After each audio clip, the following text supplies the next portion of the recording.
Hi friends, आइए आज era का जो दूसरा पार्ट है, जो सेकंड पार्ट है, आज एरा के जो कितने भागों में डिवाइड किया गया था उसको पूरा विस्तार से जानेंगे। इसके पहले हम पूरा एरा के भाग में बताए थे जो महाकल्प है, जो पृथ्वी का जो भाग है ये कितने भागों में डिवाइड किया गया हुआ है। तो यहाँ तक जो प्लेस्टोन और होलियोसिन पीरियड कल्प में था, यहाँ तक पूरा बता दिए थे। आइए अब एक एक करके इसको देखते हैं। तो अब ये जो महाकल्प था, जो पहला था महाकल्प, इसको हम एरा कहते हैं, जिसको हम अध्यजीवी कहते हैं। जो इसमें युग था, जो पहला जो इसमें युग था महाकल्प में, जो अध्यजीवी था, उसमें कोई भी युग नहीं था। इसमें बताए थे ना कि जो उसमें कोई युग नहीं था। जैसे इसमें जो अध्यजीवी है, ये जो अध्यजीवी महाकल्प है, इस ऐप्रिक युग में कोई युग नहीं था, इसमें कोई भी युग नहीं चलता था। आइए अब इसको आगे देखते हैं। तो इसमें कोई भी युग नहीं था। और कल्प, इसमें पीरियड में जो था कल्प में, इसको दो भागों में डिवाइड किया गया हुआ था। तो पहला भाग कौन सा था? जो आर्कियन। कौन सा था? आर्कियन था पहला। तो आर्कियन कल्प में, इस आर्कियन कल्प की शुरुआत और कैसे और कब हुई थी? आर्कियन कल्प की शुरुआत, इस कल्प में जीव नहीं मिलता था। जो आर्कियन कल्प था, इसमें जीवों की कोई भी उत्पत्ति नहीं थी। इसको हम एजोइक बोलते थे। इसमें कोई भी जीव नहीं मिलता था, और नहीं कोई इसमें जीवाश्म मिले थे इस आर्कियन कल्प में।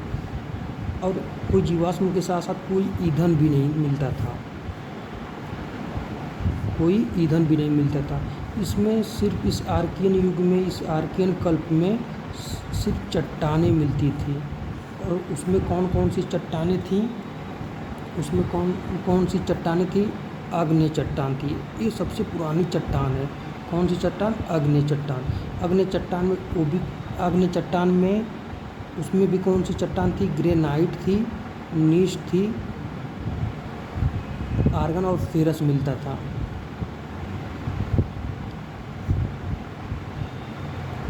और इसी आग्नेय चट्टान से और इसी आर्कियन कल्प में अरावली पर्वत का निर्माण हुआ था। ये हिमालय पर्वत है, उससे भी ज़्यादा पुरानी पर्वत कौन है? अरावली पर्वत। हिमालय पर्वत तो अभी जाके मतलब 100 साल हुए उसको बने हुए, 100-200 करोड़ साल उसको बने हुए हैं। ये अरावली पर्वत ये आर्कियन युग में बना हुआ था। और से ज़्यादा इसमें पुरानी चट्टानें भी मिलती, जिसको हम पर्वतों के साथ साथ बहुत पुरानी चट्टानें इसमें मिलती थी, जिसको हम कैनेडियन सी कहते हैं। क्या कहते हैं इसको? जिसको हम कैनेडियन सी कहते हैं। अब इसमें सेकेंड जो प्री कैम्ब्रियन था, जो दूसरा कल्प था, जिसको हम प्री कैम्ब्रियन बोलते हैं। जिसको क्या बोलते हैं? प्री कैम्ब्रियन बोलते हैं। इस कल्प में जो समुद्र था बहुत ही गर्म था। प्री कैम्ब्रियन कल्प में जो समुद्र था बहुत ही गर्म था, और पृथ्वी पर निवास करने लायक या फिर रहने लायक नहीं था। जब समुद्र बहुत गर्म था तो पृथ्वी भी बहुत गर्म रही होगी, इसकी वजह से पृथ्वी पर रहने लायक नहीं था। इस सबसे पहले जो जीव आए थे वो सूक्ष्म मिले। जो समुद्र में सबसे पहले जो जीव देखने को मिले थे, वो सूक्ष्म जो जीव थे।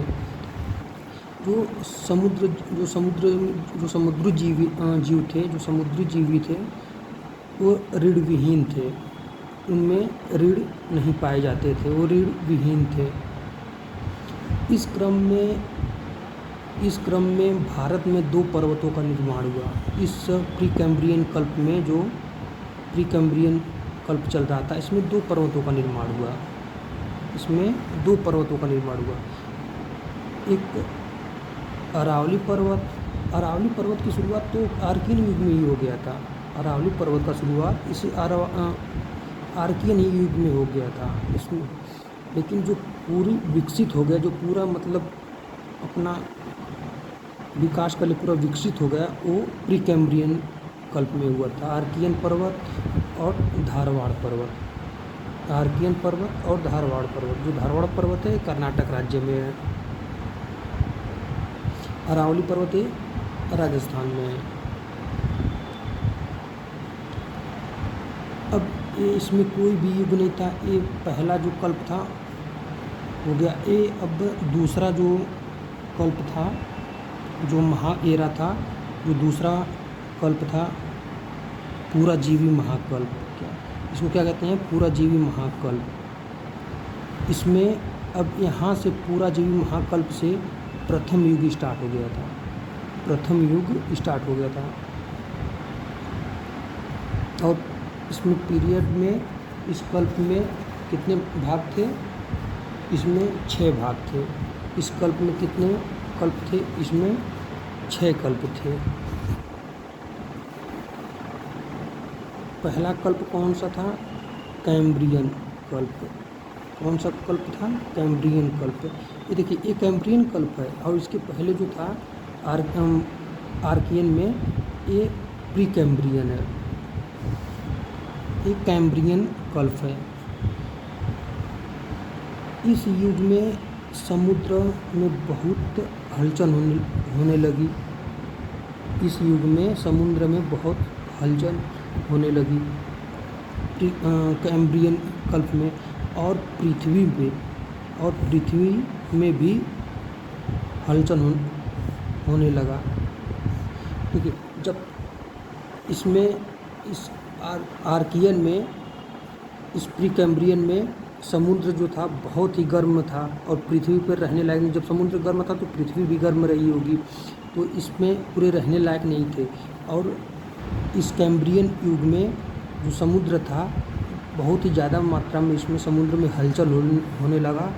और पृथ्वी में भी जब समुद्र में हलचल होने लगा, तो फिर इसके बाद पृथ्वी भी हलचल होने लगी, जिसके कारण कि समुद्र में, जिसके कारण जब हलचल होने लगा तो समुद्र में विस्तार होने लगा।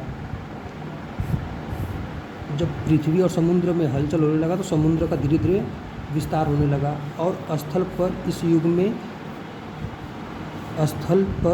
युग में रीढ़ विहीन जीवाश्म मिला। और पहली समुद्र में घास देखने को मिला था। और पहली बार समुद्र में घास देखने को किस कल्प में मिला था? वो प्री कैम्ब्रियन कल्प में मिला था। अब इसका जो पीरियड, जो कल्प था, इसका दूसरा जो था आर्डोविशियन कल्प था। क्या था? आर्डोविशियन कल्प था।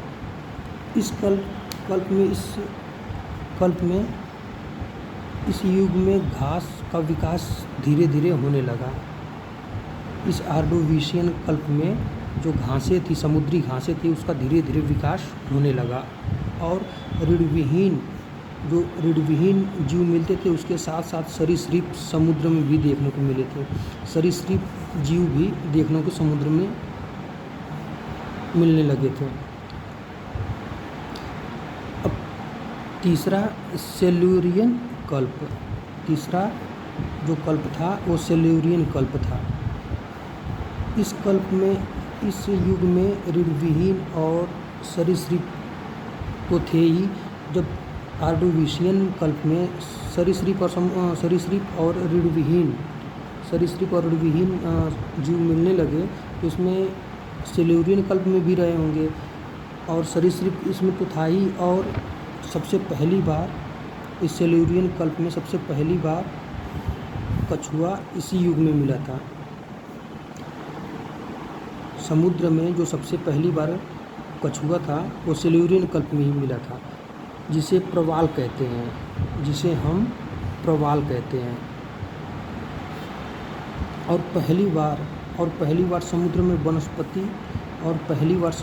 वनस्पति निकली। सेल्यूरियन कल्प में पहली बार समुद्र में वनस्पति भी निकली।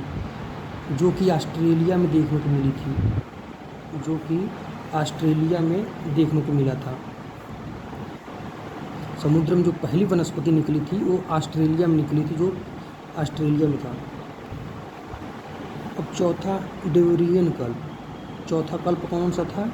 डेवरियन कल्प था। इस काल में पहली बार जो समुद्र में उभयचर जंतु थे, जो उभयचर थे वो देखने को मिले, जो उभयचर थे वो देखने को मिला था। और पहली बार मछलियों का भी विकास हुआ। जो डेवरियन कल्प था, इसमें मछलियों का धीरे धीरे विकास होने लगा, जिसमें हमसे सबसे पहले जो शार्क मछली थी वो समुद्र में देखने को मिली। कार्बोनीफेरस कल्प। जो पांचवा तक कौन सा कल्प था? कार्बोनीफेरस कल्प। इस कल्प में, इस युग में पृथ्वी थोड़ा हल्का होने लगा, थोड़ा मतलब हल्का ठंडा होने लगा। पृथ्वी इसके पहले बहुत गर्म थी, और जब धीरे धीरे युग आगे चलता गया, धीरे धीरे जीव आने लगे, धीरे धीरे जो मछली थी, जो वनस्पति थी समुद्र में देखने को मिली थी, वो कार्बोनीफेरस में जो पृथ्वी थी, जो बहुत ही मात्रा में गर्म थी, वो कार्बोनीफेरस कल्प में धीरे धीरे मतलब ठंडी होने लगी। और पहली बार पेड़ पौधे भी देखने को मिले, और पहली बार भी पेड़ पौधे देखने को मिला। पेड़ पौधे इसलिए नहीं, इसके पहले जो युग चलते थे, इसके पहले जो कल्प चलते थे इसलिए नहीं हुए क्योंकि समुद्र भी बहुत गर्म था और पृथ्वी भी बहुत गर्म थी, तो इससे जो पेड़ पौधे थे वो नहीं उग पाते थे। तो जब पृथ्वी ठंडी होने लगी तो उसमें पेड़ पौधे भी धीरे धीरे उगने लगे। और उभयचर जो समुद्र में समुद्र से पृथ्वी की ओर आने लगे। मतलब जब पृथ्वी ठंडी होने लगी, जब पृथ्वी पर पेड़ पौधे उगने लगे, तो जो समुद्री से जो उभयचर थे, जो सब स्थल और सागरों में जो समुद्र में रहते थे, वो सब जो जीव थे समुद्र से धीरे धीरे पृथ्वी की ओर आने लगे। जो उभयचर और सरीसृप पृथ्वी की ओर धीरे धीरे आने लगे। और इसी कार्बोनीफेरस कल्प में जो अंकारा लैंड और गोंडवाना लैंड था, इसी का निर्माण हुआ। जो कार्बोनीफेरस कल्प था, इसी युग में अंकारा लैंड और गोंडवाना लैंड का निर्माण हुआ। इसी अंकारा लैंड और गोंडवाना लैंड के जो था, अंकारा लैंड और गोंडवाना लैंड था, इसी दोनों को, ये सब जो प्लेटें थी, ये सब जो लैंड था, इसी के दोनों टकराने की वजह से एक टेथिस सागर, जो मतलब कि जो हिमालय है, उसका निर्माण हुआ था। एक तरफ से जैसे कि ये यहाँ पे जैसे ये अंकारा लैंड था और ये गोंडवाना लैंड था, और ये बीच में क्या था? टेथिस सागर था। ये बीच में टेथिस सागर था।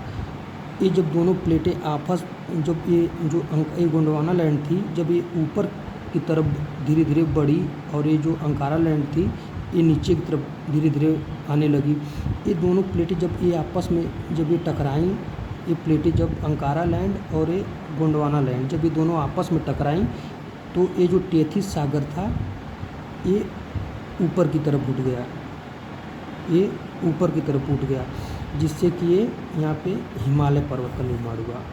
जो सिक्स था वो पारमियम कल्प था। इस काल में और इस कल्प में कई पर्वतों का निर्माण हुआ था। पारमियम कल्प में कई पर्वतों का निर्माण हुआ था। जैसे अमेरिका का जो अपलेशियन पर्वत है, वो पारमियम कल्प में निर्माण हुआ था। और जो मंगोलिया है, ये भी पारमियम कल्प में ही निर्माण हुआ था। अल्लाई पर्वत और इटली का जो अपभ्रंश पर्वत है, ये पारमियम कल्प में ही सब निर्माण हुए थे।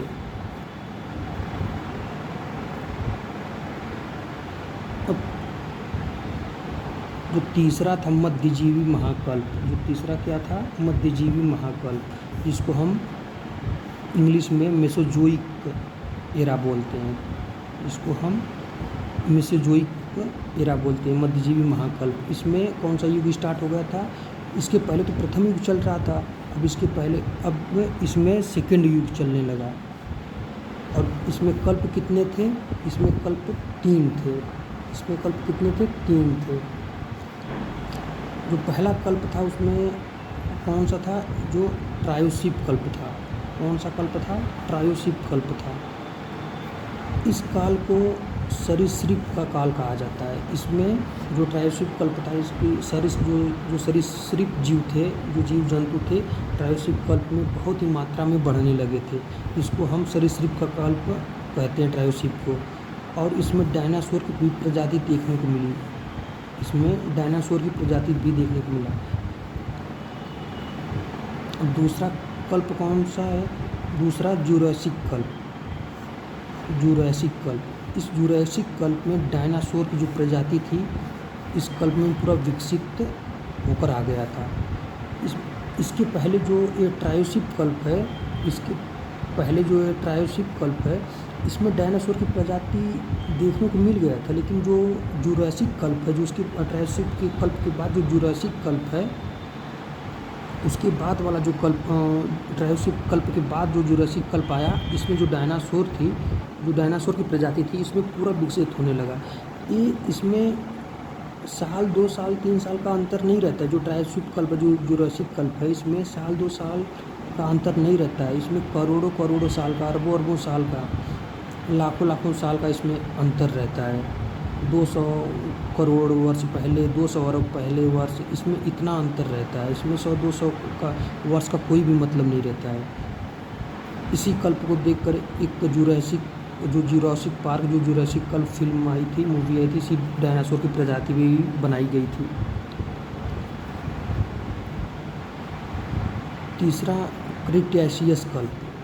तीसरा क्या है? क्रिटेशियस कल्प। इस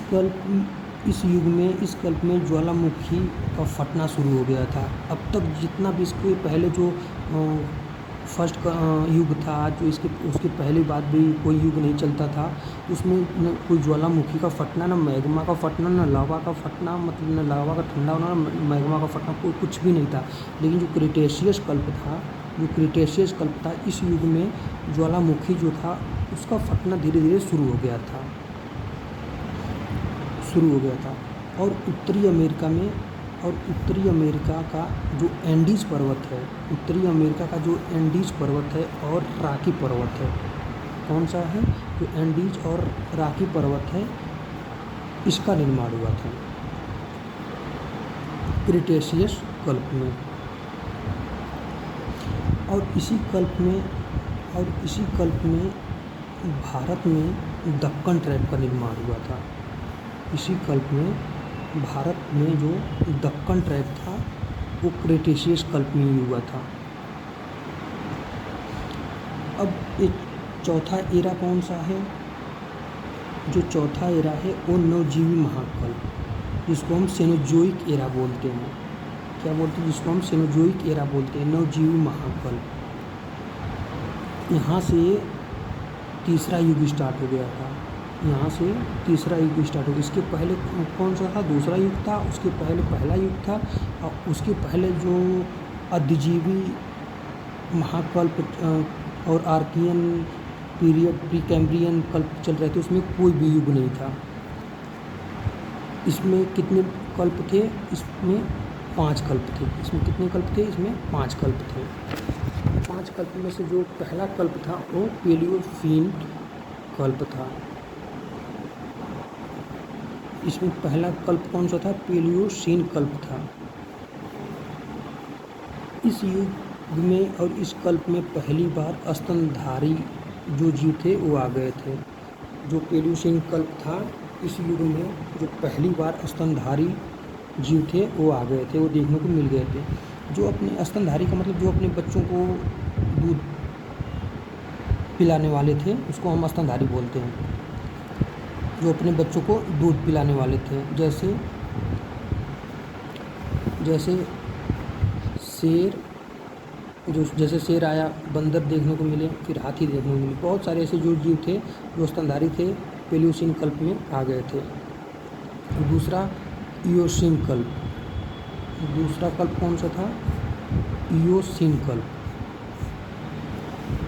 इस कल्प में ज्वालामुखी बहुत ही ज़्यादा मात्रा में फटने लगा। इयोसीन कल्प जो था, इस कल्प में जो ज्वालामुखी था बहुत ज़्यादा मात्रा में फटने लगा। इसके पहले जो ज्वालामुखी जो का फटना शुरू हुआ था वो हुआ था क्रिटेशियस कल्प में।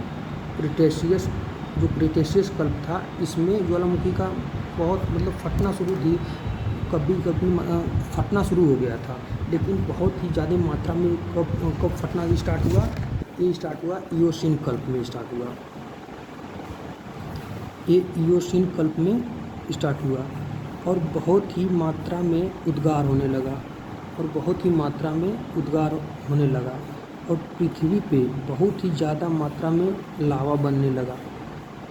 पृथ्वी पे बहुत, देखिए नीचे से पृथ्वी जब बहुत ही गर्म रहती है, जब ज्वालामुखी फटता है तो जब मैग्मा ऊपर आता है, जब मैग्मा फटता है, जब ज्वालामुखी फटता है तो ये ऊपर की तरफ आता है। जब ऊपर होकर जब ठंडा हो जाता है, जब ये मैग्मा जब ठंडा होता है तब ये लावा का निर्माण लेता है, वो लावा का रूप धारण करता है, जिससे कि लावा का रूप धारण करता है। ये पूरा पृथ्वी पे जब ये लावा ठंडा होता है, ज्वालामुखी फटता चला गया, मैग्मा फटता चला गया और ठंडा होकर लावा ये होता चला गया, जिससे कि जो पूरे पृथ्वी पे दुनिया में पूरे पृथ्वी पे फैल गया और चीन में भी पूरी फैल गया, जिससे कि वो जो तिब्बत का पठार है इसका निर्माण हुआ। जो तिब्बत का पठार जो चीन में और भारत के बॉर्डर पर जो तिब्बत का पठार है, चीन और भारत के बॉर्डर पर जो तिब्बत का पठार है, वो लावा ज्वालामुखी के फटने से और मैग्मा के फटने से जो लावा है उसके ठंडा होने से तिब्बत का पठार का निर्माण हुआ है। ये एक ही बार में थोड़ी हुआ है कि जो तिब्बत का पठार का निर्माण हुआ है, ये एक ही बार ज्वालामुखी या मैग्मा का फटना, उसका ठंडा होकर लावा बनना, ये एक ही बार में तिब्बत का पठार का निर्माण एक ही बार में थोड़ी हुआ है। जैसे एक करोड़ों साल, अरबों साल लगे थे इसको निर्माण होने में। जैसे कि अभी एक ही जगह पे कोई चीज़ फटी है, मतलब मैग्मा फटता है, फिर वो ऊपर आता है, ऊपर आके ठंडा होता है, लावा बनता है, लावा दर लावा, ये मतलब परत दर परत ये बनता गया, जिससे कि तिब्बत पठार का निर्माण हुआ। और इस लावा के कारण जितने भी सरीसृप थे, और इस जो लावा के कारण जितने भी सरीसृप जानवर थे, मतलब इस ज्वालामुखी फटा, जो मैग्मा फटा, जो ज्वालामुखी का उद्गार होने लगा बहुत ही ज़्यादा मात्रा में, तो ये लावा बनता गया और जो सरीसृप जो जानवर थे, जो सरीसृपों की जानवर की संख्या थी, वो पूरे सारे दब गए और इनकी धीरे धीरे प्रजाति खत्म होने लगी, मतलब ये सारे मर गए और इनकी धीरे धीरे विलुप्त होने लगे, प्रजाति खत्म होने लगी थी। इस युग में सरीसृपों की संख्या का पतन होने लगा। जो इयोसीन कल्प था, इस युग में सरीसृपों की संख्या का पतन होने लगा। तीसरा कौन सा था? ओलिगोसीन। तीसरा कल्प कौन सा था? ओलिगोसीन कल्प।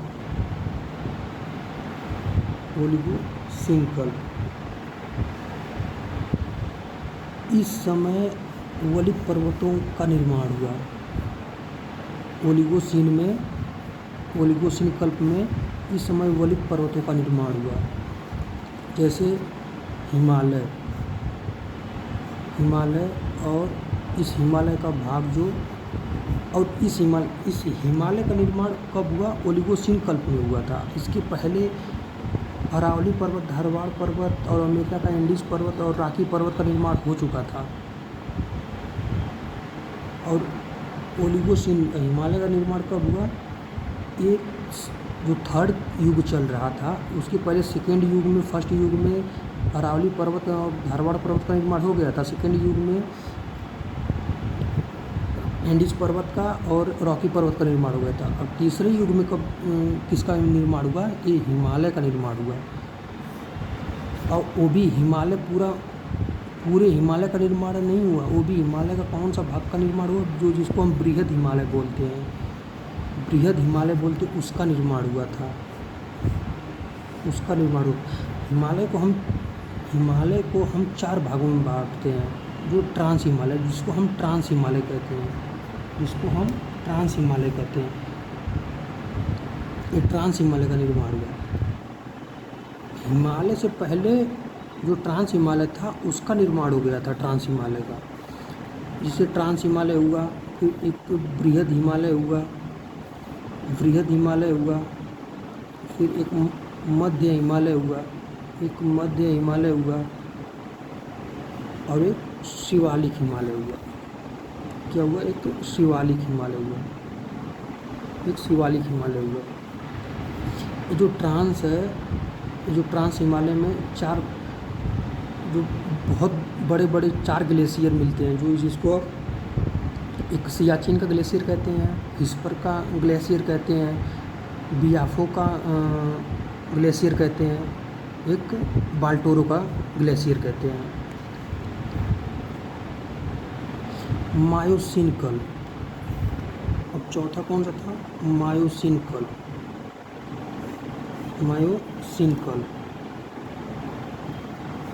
इस समय वलन की प्रक्रिया, जो मायोसीन कल्प था, इस कल्प में जो वलन की प्रक्रिया थी वो बहुत तेज़ी से बढ़ने लगी, बहुत तेज़ी से बढ़ी थी,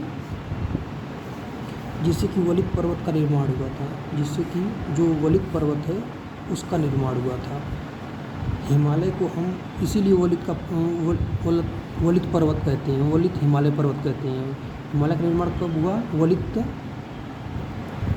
पर्वत का निर्माण हुआ। इसमें भी कौन से हिमालय का निर्माण हुआ? वलित में मध्य हिमालय का निर्माण हुआ। वलित पर्वत में किसका निर्माण हुआ? वलित पर्वत का। और वलित पर्वत में निर्माण किसका हुआ? मध्य हिमालय का निर्माण हुआ।